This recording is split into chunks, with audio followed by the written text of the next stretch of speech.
Ready? Start.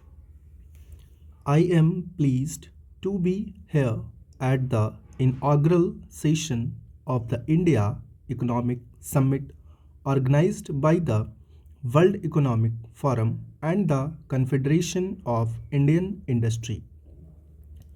Your conference is taking place at an extraordinary moment in India's democratic history.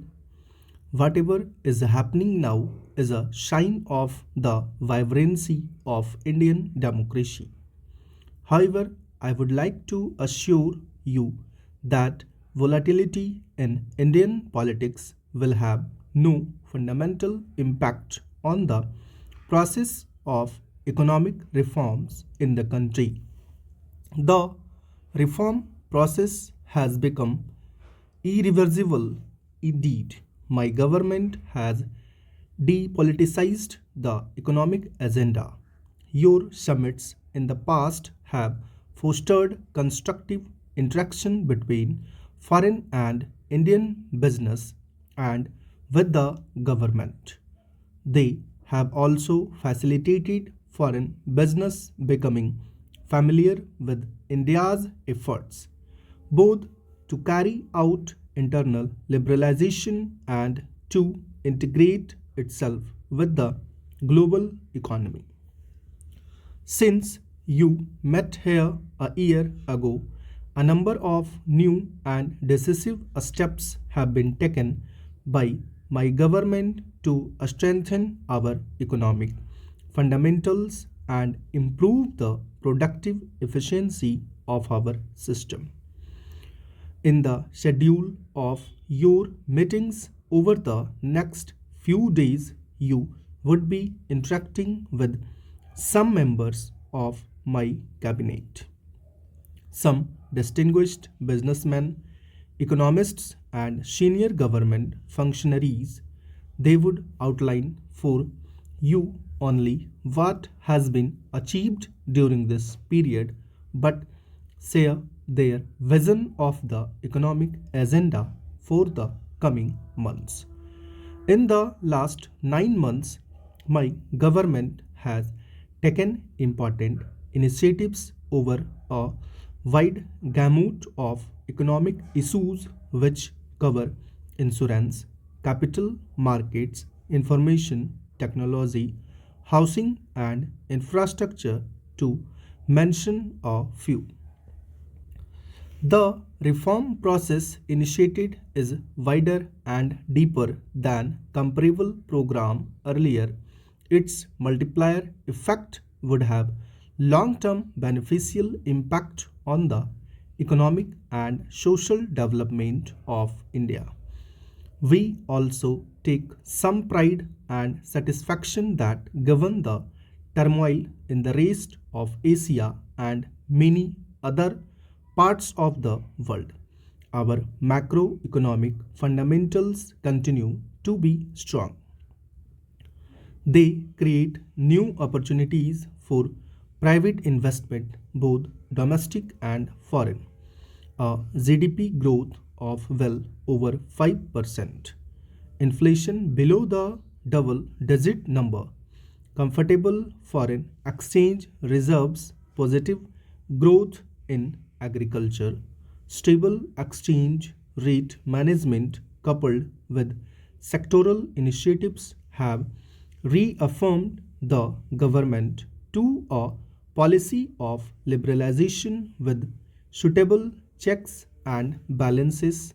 I have said so earlier and would reiterate today that there is no panacea to bring about high rates of economic growth here. Discussions are going on within the Bretton Woods institutions, the United Nations, and other forms of reform of the global economic architecture. We will participate constructively in this dialogue so that the emerging reform process can durably address the malaise that has adversely affected many countries. Such a reform process should help in the evolution of a new financial architecture based on transparency, symmetry of obligations, equity, effective management in the face of rapid flow of large sums of capital around the world, and orderly development of world trade for the common good of mankind. Poverty alleviation must remain the central objective of international action. We recognize that globalization is both a reality and an opportunity. We are convinced that nations cannot prosper in isolation and must forge complementary relationships based on mutuality of interests. India is committed to the continuation of its policy of liberalization coupled with effective social safety net. We will also pursue policies to maximize the gains from the opportunities which globalization offers, while ensuring that credible mechanisms are in place to mitigate the risks that are inherent in this process. Our aim is to be a strong nation so as to be able to live in peace, prosperity, and dignity.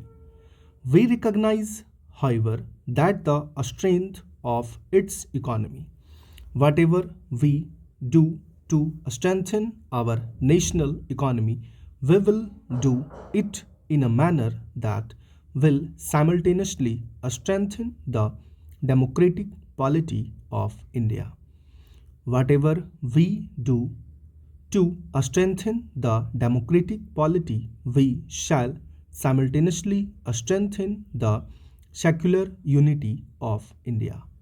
And whatever we do to strengthen our democratic polity and secular unity, we will bear in mind the need at all times to dramatically reduce poverty in the shortest possible time. In this endeavor, our approach is the same as that advocated by Professor Amartya Sen, the great Indian economist who won this year's Nobel Prize for Economics, namely Liberalization and Globalization S. But with a credible program to improve the social sector, many of our initiatives in the social sector are aimed at providing nutrition, hygiene, health, and education to those large numbers of our population who continue to be the victims of poverty. India is a democratic country. Democracy is our greatest strength, freedom of thought, freedom of action, freedom to live with diverse faiths and systems are fundamental to our culture. I believe that these are essential components of liberalization and globalization. We have another great strength. We have an unbroken record of honoring all our financial obligations of foreign investors and lenders. We have a sound legal system that incorporates justice. Stop.